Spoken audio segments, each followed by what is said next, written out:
Nós estamos estudando sobre as funções, que as funções são relações entre conjuntos de números. Então vamos ver nesse nosso exemplo. Nós temos uma determinada cidade e essa cidade tem um determinado número de acidentes.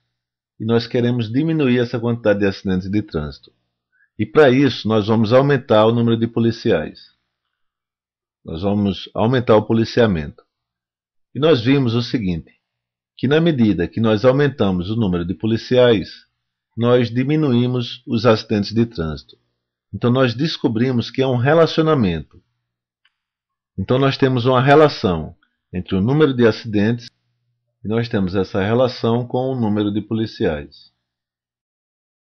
Então, como nós descobrimos que há uma relação, essa relação em matemática nós chamamos de uma função.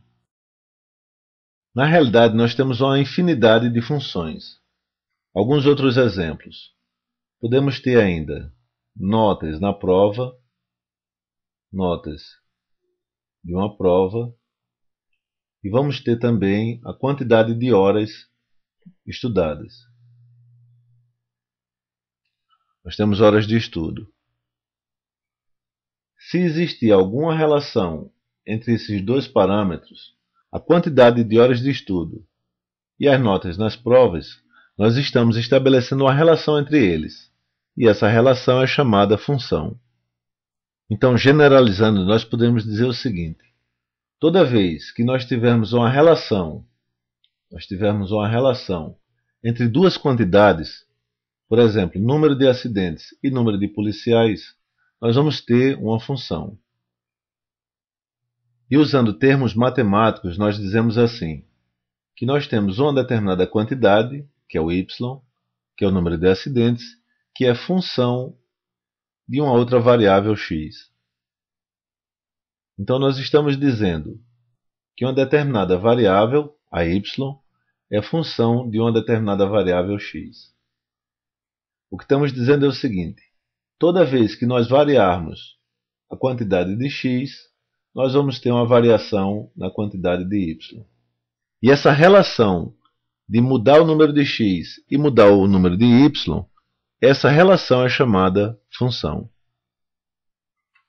Nas próximas aulas nós vamos estar estudando dois tipos de funções. As funções de primeiro grau e as funções de segundo grau. Então nas funções de primeiro grau, nós vamos ter esse formato geral, que y é igual a ax mais b.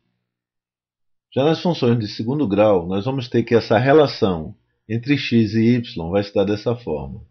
Y é igual a ax2 mais bx mais c. Então, quando o x variar, nós vamos ter uma variação em y, no caso da função de primeiro grau, e na função de segundo grau, as variações em x se relacionar com o quadrado de x. E essas relações são chamadas equações do segundo grau.